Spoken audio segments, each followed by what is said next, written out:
Hello, I'm Carolyn Blacksotier, and welcome to Kaleidoscope, your guide to the arts in Harford County. The arts unify communities, and here on Kaleidoscope, we keep you up to date on the county arts scene, highlighting local artists and organizers who are working to bring all of us together, making Harford County a better place to live and thrive. So, let's get started.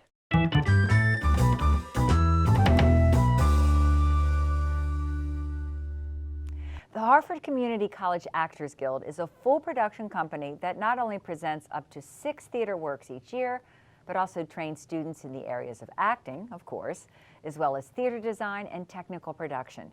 Joining me with all the details on their current season is Ben Fisler, theater professor at Harford Community College. Good to see you. Oh, very nice to be here. And you've been involved with the Guild now for how long? I've been the advisor of the Guild for over 10 years. Okay. And the Guild's been around for about 12 or 13. All right. And it was created to provide the students with an opportunity to build productions essentially on their own terms. Terrific. Without being beholden to the same constraints of a traditional community or professional theater. Right, so it's a wonderful experience. Oh, they yes. really do get to, that's the best way to learn is by doing, yes. Right? Yeah. Now, do you ever participate as a director or as an actor or in these productions as well? If I'm talking about myself, I would say that I honestly refer to myself as a whatever people ask me to do for the theaterer, and I think the older you get in the art of in the performing arts, the more you've become that sort of, sure. I've probably been paid to do everything except sew costumes. Okay. And so I will often do this or that for various production. I've been fight captain for shows. I've directed some of their shows. I always am the producer because the financials and everything like that gets funneled through me. Right. But I've even acted in some of our productions. Okay. When there was a situation where they needed a particular role to be filled and there were no students to fill it. So usually it's the old guy. Okay. So you said a good example because you're learning all the different or have done all the different aspects of theater, and this is what the Guild offers to these students. Right, it offers them that opportunity, and it gives them a chance to build the season themselves. Okay, so they choose with some help. Yes, with help from the faculty, they decide on the season. Okay. So, all right, well, let's talk about this current season. Absolutely. Then. Okay, you have coming up next, No Exit. Yes. Tell us about that program. Oh, it's the masterpiece of existential tragedy by Jean-Paul Sartre. It is really one of the watershed in the history of existentialism, and then going into, of course, everyone knows about absurdist theater with Waiting for Godot and other Samuel Beckett plays, and it's really kind of a precursor to that whole movement. Yeah. And it's also a wonderful play in and of itself, which is a little bit hard to take because you've got 4 characters who are in literally hell. Okay, so set the stage. For some people who don't know about No Exit and the whole absurdist theater and everything, tell me a little bit about, if you were going to summarize the play. You kind of did, I guess. I mean, there's not, that is the summary. It's the, it takes the existential look at that concept of being judged to the abyss. Okay. As opposed to the sort of Dante Alighieri, the traditional, there's demons who are specifically, That's not the case with this. Right, no, it's not. Yeah. It's your own personal crisis, your guilt over things that you've done, your inability to connect with other people. So it's a piece that really everyone can relate to. So we're going to put up the dates because it is coming up pretty soon, and there's a number of performances starting in February. Yeah. Right? And it's in your Black Box Theater. That's right. It's in the wonderful space that was built for the theater program about 8 years ago now. Okay. And has been there as a home for theater, as well as a place for experimental, smaller productions that will get a good audience a lot of times, but not the huge audience that you would need to fill the Amos or the Chesapeake on campus. Okay, let's talk about your next production. After No Exit. Yes. Tell us about that. Well, it's interesting because they're both pretty heavy. Okay. But one is a tragedy and one is absolutely a satirical comedy. Yes. It's called? It's called Bloody, Bloody Andrew Jackson, and it's a grunge rock fantasy on the life and times of the former president of the United States. early 19th century president, Andrew Jackson. Yeah. And it is not easy to take because it is, in many ways, although it's a satire and though it is very funny, it's also very much an adult fantasy on the, that doesn't pull any punches about the brutality, the hypocrisy of the early 19th century, particularly with regards to the treatment of Native Americans in the play. Not a good time for our nation. But okay, Right. so we're going to put up the calendar about that. But as far as, is this a big cast? Like No Exit is obviously a small cast. Is this a bigger cast? Obviously there's It's music. a little bit bigger. Okay. It's talking about a dozen Okay. performers. Obviously a small pit band. So it's a little bit larger of a show, but it's still very lean and mean. Okay, just like Andrew Jackson. Yeah. And is it kind of a Hamilton-esque kind of? It does. It has. I've often taken to referring to it as Hamilton's leaner, meaner, raunchier little brother. Okay. My director, who is a student, All right. refers to it as Hamilton if Hamilton were a genocidal a-hole. Okay. You can say that on So you television can make here. those parallels. All right. Yeah. All right. So that sounds like a fun show. All right. Then you end your yeah. season with something a little bit gentler, perhaps? That's right. Yeah. We're very excited about both those pieces, and we're very excited about the final piece. The final piece is a devised theater piece that came from a notion that some students and I had. Devised theater is collective creation. You don't have a script in advance. You have an idea. So it's kind of improv. There's a lot of improv, but eventually it does solidify into a consistent production. But that won't be until late in May and early June. Okay, and that's called The Mind of a Child. That's right. And they've been working on it since September. Oh, how fun. Yeah, it's a really wonderful experience, and it's called The Mind of a Child because it's literally the ideas of a 7-year-old girl. My 7-year-old daughter, Miranda, who has been at all the rehearsals. Is this very personal for you? It's very personal for me. Goodness. It's literally adult actors and technicians and a kind of director insofar as there's a director in a devised theater piece. Right. Pulling together all these ideas and seeing where it takes us. Okay. And then we have the calendar there too. Yeah.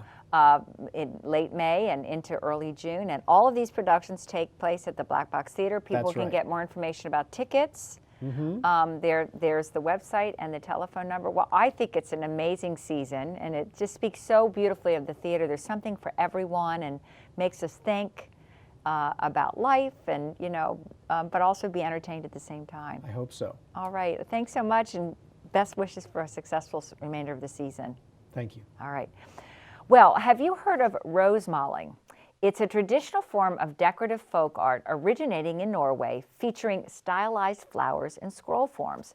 We recently visited a local rose malling artist who's committed to sharing her talents while keeping the art form alive for future generations. So, grab your paintbrush as we shine a light on rose malling artist Lise Lorentzen.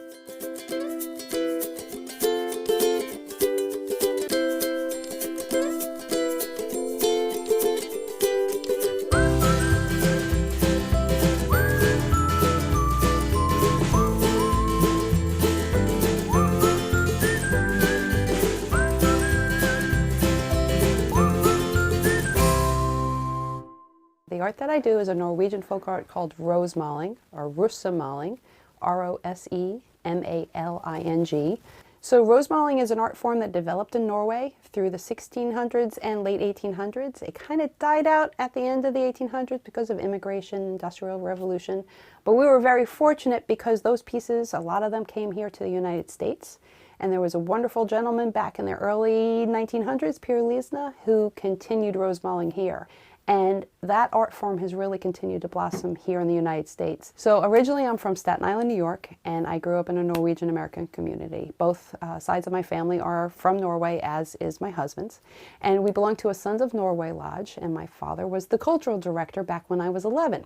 And they had somebody teach rose modeling, and they said, oh, Lisa paints, let's put her in the class. So I was in the class with my grandparents, my friend's grandparents, my other friend's grandparents, and I'm in 6th grade. And then when I was 19, I was very fortunate to start working with a woman named Eldred Arntzen, and I worked with her until my early 30s. And I also had a great opportunity to work with a group out of New Jersey, the Garden State Rose Modeling Association, that had people nationally and internationally, wonderful Norwegian artists, come over and teach, and I worked through them. So it was really right time, right place. It's really kind of a God thing, how it all kind of came together. I teach locally, I teach nationally. I now have a YouTube channel that I'll do demonstrations on to share that way. And I do this also through Facebook and Instagram, because art forms have a way of dying out. And if you don't take the time to take what you've learned and share it to the next generation, what's going to happen? It just dies. You know, nowadays, because of being able to look on my phone, being able to look at Pinterest, being able to look at Facebook and Instagram, you are really tied in with so many of the artists that are doing this work nowadays. And when somebody comes up with a new piece that's a little different, or background color it's different, it inspires me to go down and try that, or, you know, incorporate into what I'm already doing, which ties into the idea of keeping an artwork growing and moving on, because when you're working with other people doing the same thing, you inspire each other, and you're able to push that art form onto other levels. So I get excited when I can go downstairs to my studio and just work. When I'm using my brush, I'm going to push it down and pull it around, and there is a basic C-stroke. The C-stroke forms the root of the design, because rose modeling is based on flower forms. They're kind of fantasy flower forms, not what you really see in the real world, but that is the basis of it. You have a C-stroke, and I can do it in the other direction, coming this way, and then you'll have an S-stroke that forms off of it. It literally rides off the back of your C-stroke and comes around to your root, just like that. And that's really the basis of all rose modeling. A fun style that I like to do is from the Telemark region. It's a very asymmetrical, free-flowing style, as you can see. So it's those fantasy flowers that you see out there. A lot of fun to paint. This I can sit and just let my mind go free. It's freehand with this. I will, when I'm teaching a class, I'll develop a pattern. We'll put the pattern on and then go color by color and teach it that way. So another style that I work a lot with is called Hallingdal, which is a symmetrical style, much flatter, not as free-flowing. And a completed piece would be this clock here. So you can see it's very symmetrical, but really fun to paint. It's funny how you get involved with something and you don't really realize it completes you. It makes you happy. It's something that you're gifted with. And I think in life, when you can find something that is your gift and you can develop it, it makes you a more complete person. So I am really lucky that I'm able to share this art form, because the only way an art form continues is if you share it. Look for a special Shine a Light feature during every Kaleidoscope program. When we return, Jessica Cleaver from the Harford County Cultural Arts Board will be here with information on upcoming events that you won't want to miss.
In the words of President Lyndon Johnson, art is a nation's most precious heritage, for it is in our works of art that we reveal to ourselves and to others the inner vision which guides us as a nation. And where there is no vision, the people perish. The Harford County Cultural Arts Board provides advocacy and administrative support, sponsors workshops, events, and promotional opportunities, and encourages and invests in the advancement of the arts in our community. With me on the program to talk about all things arts in Harford County is one of the county's leading arts advocates and serves as the coordinator of the county's art board, Jessica Cleaver. Good to see you. Hello. I'm so glad we could talk about all of the things happening. We have a busy, busy spring. Yes. Winter, spring. Yeah, I can't believe we're going to be it's spring soon. But full disclosure, I see you every time that we do one of these programs because you are directly, you help produce all the different segments and line up the guests and everything for the show. Yes, Yeah. yes. A lot of what is featured on the show are the artists and organizations that the Cultural Arts Board is working with directly. Yeah. So it's great. So thank you I love being here. I love the arts in Harford County. And you're doing a lot to encourage even more arts here in the area. Yes. It's really important. So let's talk about some of the things that are going on right now. You're going to be doing a couple different workshops. What's the first one you'd like to talk about? Well, we're doing something called Grants 101 that we're offering in coordination with opening our grant applications. Okay. Each year we have grants available to our arts organizations. And they can apply for support for their day-to-day general operating costs. And then we also support arts programming that is produced or presented by others. And so the other category is the governments, the college and universities, the religious institutions, and nonprofits that are doing things other than focusing on the arts, but they are producing or presenting some arts. I see. And so just those arts happening in Harford County are what those organizations can apply for Yes, they're support. kind of like a local project grant, sort of. Yes. Okay. What we call programming. Programming, okay. So those applications are going to open March 1st, and then on March 9th and the 23rd, we're going to have workshops. Grants 101, help you researching grant opportunities, writing, and then... Because there's kind of an art to writing a good grant, right? Yes. Yeah. I sit on the commission in Baltimore County, and I know that, it can be intimidating for an artist or an organization to say, I think I have a great art programming idea, but I don't have the money and I don't know how to go about, applying for money. So you can walk people through that whole process and give them tips. Okay. And it's actually, I'll be there to talk about our grants, but this is presented by somebody named Christina McLaughlin, who is one of our board members, and she is the grants director for Port Discovery Children's Museum. And she can really help people no matter what their field, no matter what kind of grant need they have. It doesn't have to be for somebody in the arts, but it's really geared for arts and humanities and education. That's kind of her specialty area. Okay. All right. And we had a calendar up so people could get the information about the time and the date and the place and all of that. And they just would, do you want them to register for that beforehand? They don't have to. Okay. For this one, we don't require it. Okay. It's at the library, and most programs for adults, we have plenty of room. That we don't have to get your name and number. All right. Now you have another program coming on I'm very excited about that features Maryland's Poet Laureate. Yes, Grace. She is a fantastic woman. I'm so excited to bring her up to Harford County. Maryland's Poet Laureate, Grace Cavalieri, Yes, and she is actively writing poetry and plays, and she's going to come up to share that art form with teens. She's going to be doing a teen poetry writing workshop at the Havre de Grace Library. They're going to work on the creative process. They're going to maybe do a little recording for a podcast if those who are present want to participate in that. Fabulous. Good for you. And then later on, this is a Saturday. Right. And then later on it's that at 1 evening, o'clock. We see that. Right. Yeah. Then she'll come out and to downtown Havre de Grace at the Artists Emporium, and we're going to have a reception for her. She's going to be reading some of her poetry. Neat. We'll have some music, and then we're also hoping that maybe some people who come to the event might also want to step up to the microphone and share something they've written. How nice. So that's the open mic. It sounds like a lot of fun and very interesting, so we encourage people to attend that as well. Okay, so then you have another thing about best practices in Maryland nonprofits. Yes, the Maryland Nonprofits has something called the Standards of Excellence, which is a program they take throughout the nation on the things that nonprofits really need to be thinking about to elevate what they're doing. Right. And so this is kind of a mini introduction to that whole program. And we just thought this is the kind of thing we want all of our nonprofits, whether they're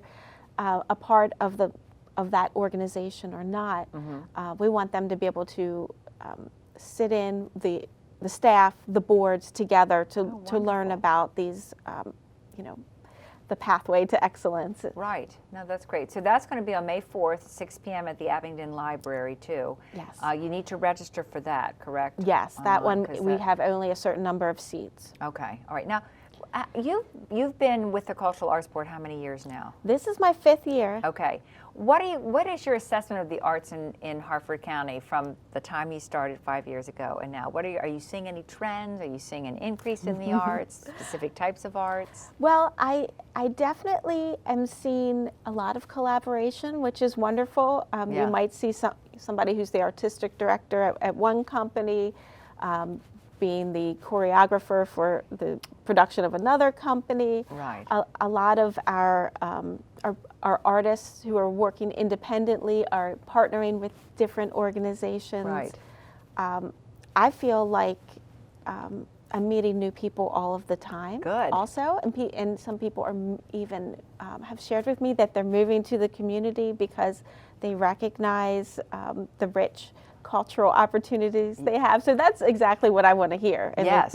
I can share that with my board and say we're doing something right around here. Absolutely. And Maryland as a whole is definitely a leader in the arts, and the leadership from the Maryland State Arts Council has, I think, helped everyone, Yeah. the audiences. They've kind of revamped everything at the State Arts Council, I think, for the better. I think it's very exciting. They're doing a lot of really innovative things and sort of taking the lead so that all the local county arts folks like you can get some support from them as well. Yes, and Yeah. we're working with the education, we're working with the advocates, we're definitely not trying to be our own little island. Yes. We're recognizing the strengths of others. Okay, well, we have your website up. So Jessica is the person to talk to, and I know that you welcome anybody. Again, as you say, the collaboration is key, and just bringing a lot of people into the fold, getting them involved.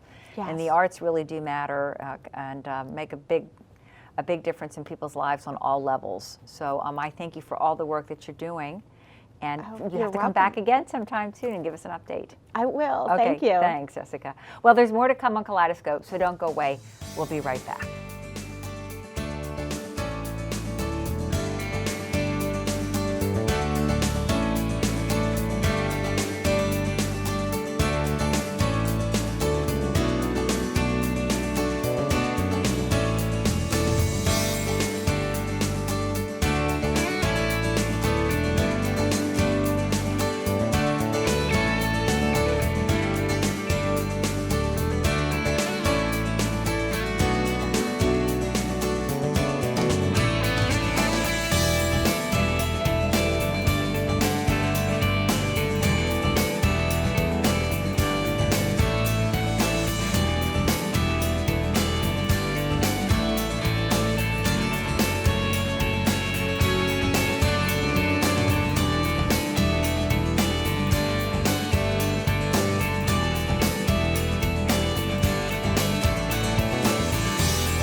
In the words of First Lady Michelle Obama, arts education isn't something we add on after we've achieved other priorities like raising test scores and getting kids into college.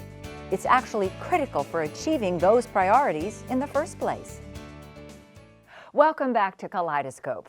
As the government-appointed local arts agency, the Harford County Cultural Arts Board is the premier local resource for arts organizations, for artists, and for you, our county residents. The board's mission is to preserve, enhance, and promote the culture of Harford County, Maryland. 2020 is the year of the woman. Numerous organizations are planning exciting programs, activities, and events by women, for women, and focused on women, celebrating the 100th anniversary of a woman's right to vote in America. Harford County is publishing a calendar to highlight these programs. So be sure your event celebrating women of the past, present, and future is included. Contact the Harford County Cultural Arts Board for more information. A reminder that there are still funds available this year to support arts and education programs, but time is running out. So visit culturalartsboard.org to find out more. The Harford County Cultural Arts Board provides services and support to nonprofits, independent artists, and students because historically, our state invests in the arts. Our state government allocates funds from the annual budget to the Maryland State Arts Council, including funds that come directly to every county. This year, support for the arts is more crucial than ever, with two important bills in the chambers of Annapolis. The first will rescue the current level of sustenance and growth. If this support ends, we will feel a big difference. The second bill establishes funding for capital projects. If this bill becomes law, grants will be available to build new or update existing spaces to produce or present the arts. Join us at Maryland Arts Day on Thursday, February 13th to show your support. And new this year, Harford and Cecil County's arts agencies will have a private bus to travel to and from the event, reducing our carbon footprint and increasing our comfort. Time is of the essence and space is limited, so contact Jessica Cleaver now for more information. And that wraps up today's program. Thank you for watching Kaleidoscope, produced in partnership with the Cultural Arts Board of Harford County and aired exclusively on Harford Cable Network. We hope you'll continue to tune in to Harford County's Arts Connection. For Kaleidoscope, I'm Carolyn Black-Sotier.